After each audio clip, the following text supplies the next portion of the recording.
حضور علیہ السلام جب تشریف لائے تو اس سے قبل کائنات میں ہر سمت اندھیرا ہی اندھیرا تھا، ظلمت ہی ظلمت تھی اور کفر ہی کفر پھیلا ہوا تھا، لیکن میرے حضور کے چہرے کے انوار سے اتنی روشنی نکلی کہ ہر سمت اجالے ہی اجالے ہو گئے۔ شیخ سعدی کی ربائی ہے نا، بالغ العلا بکمالہ ہی، تو اس میں دوسرا مصرع ہے کشفت دجا بجمالہ،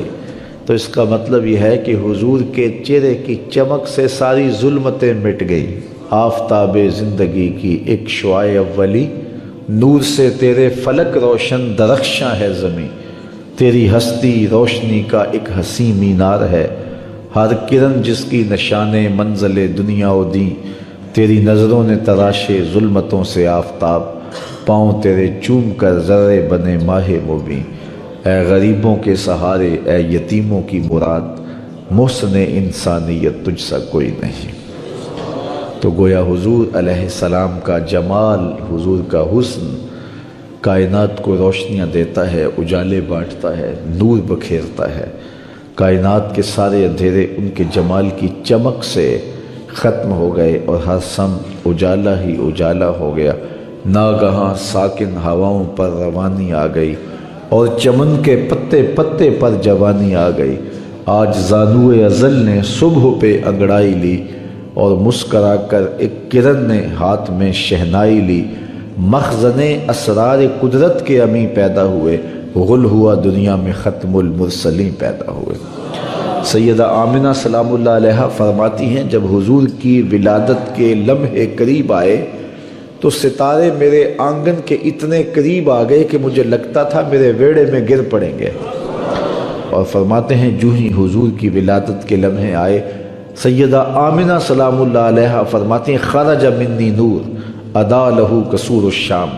میرے بطن سے ایسا نور نکلا، اس کی روشنی اور اس کی چمک اتنی تھی، میں یہاں بیٹھی مکے میں تھی، شام اور بصرہ کے محلات مجھ کو نظر آنے لگے۔ یہ سیدہ آمنہ کا قول ہے سلام اللہ علیہا کا، اس کا کوئی بھی انکار نہیں کرتا، تمام مکاتب فکر کے لوگ اس کو مانتے ہیں، تسلیم کرتے ہیں۔ اور پھر اجالے ہی اجالے پھیل گئے، نور ہی نور پھیل گیا۔ سیدہ عائشہ رضی اللہ تعالیٰ عنہ اس چمک کی کہانی سناتے ہوئے فرماتی ہیں کہ میں ہاتھ میں سوئی لیے کچھ سی رہی تھی کہ میرے ہاتھ سے سوئی گر گئی، اور حضور کے گھر میں جو دیا ہے اس میں جلانے کے لیے تیل بھی نہیں تھا، تو میں پریشان ہوئی کہ اب گمی ہوئی سوئی کیسے ملے گی۔ ایسے میں حضور تشریف لائے تو میں نے عرض کیا تو حضور مسکرا پڑے، جس کی تذکیر سے روتے ہوئے ہنس پڑے، اس تبسم کی عادت پہ لاکھوں سلام۔ تو کہا حضور مسکرا پڑے۔ اب اگلے لفظ سیدہ کے سنیے، فرماتے ہیں فَتُبُيِّنَتِ الْعِبْرَةُ بِشُعَاعِ نُورِ وَجْهِهِ، ایسی روشنی آئی کہ میں نے گمی ہوئی سوئی کو تلاش کر لیا۔ حضرت قاضی ثناء اللہ پانی پتی علیہ الرحمہ نے تفسیر مظہری کے اندر لکھا ہے کہ باقاعدہ عورتیں حلیمہ سعدیہ کے گھر آئیں اور کہا حلیمہ تو اتنی امیر ہو گئی ہے کہ رات کو بھی چراغ نہیں بجھاتی، بڑے بڑے امیر چراغ بجھا کے سو جاتے ہیں، لیکن تیرے گھر میں رات کو بھی چراغ جلتا ہے، تو بڑی غریب تھی اور تیری تو قسم پرسی ضرب المثل تھی، لیکن اب تو اتنی امیر ہو گئی ہے کہ رات کو چراغ بجھا کے نہیں سوتی۔ تو حضرت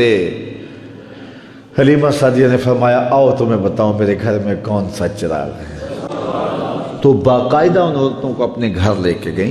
حضور علیہ السلام پالنے میں تھے، پنگھوڑے میں تھے، تو حضور کی طرف اشارہ کر کے حضرت حلیمہ سعدیہ نے کہا ما کننا نحتاج الی السراج من یوم اخذناہ،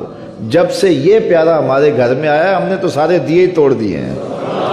دیے کی ضرورت نہ مشعل کی حاجت، عجب روشنی تو نے پائی حلیمہ، بڑی تو نے توقیر پائی حلیمہ، بنی تو محمد کی دائی حلیمہ۔ کہتے ہیں حضرت حلیمہ سعدیہ کو دوسرے کمرے میں روشنی کی ضرورت ہوتی، حضور کو اٹھا کے وہاں لے جاتی، اور پھر انہیں جب بھوک تنگ کرتی حضور کے چہرے کو دیکھ لیتی، بھوک بھی مٹ جاتی، پیاس بھی مٹ جاتی، اندھیروں میں چراغاں بھی ہوتا، وہ سارا دن تو صحراؤں میں گھوم لیتی تھی، اسے جب بھوک لگتی تھی لبوں کو چوم لیتی تھی۔ اسلام امن کا داعی ہے اور امن کے فروغ کے لیے کوشاں ہے۔ اسلام کا مادہ ہی سلامتی سے ہے۔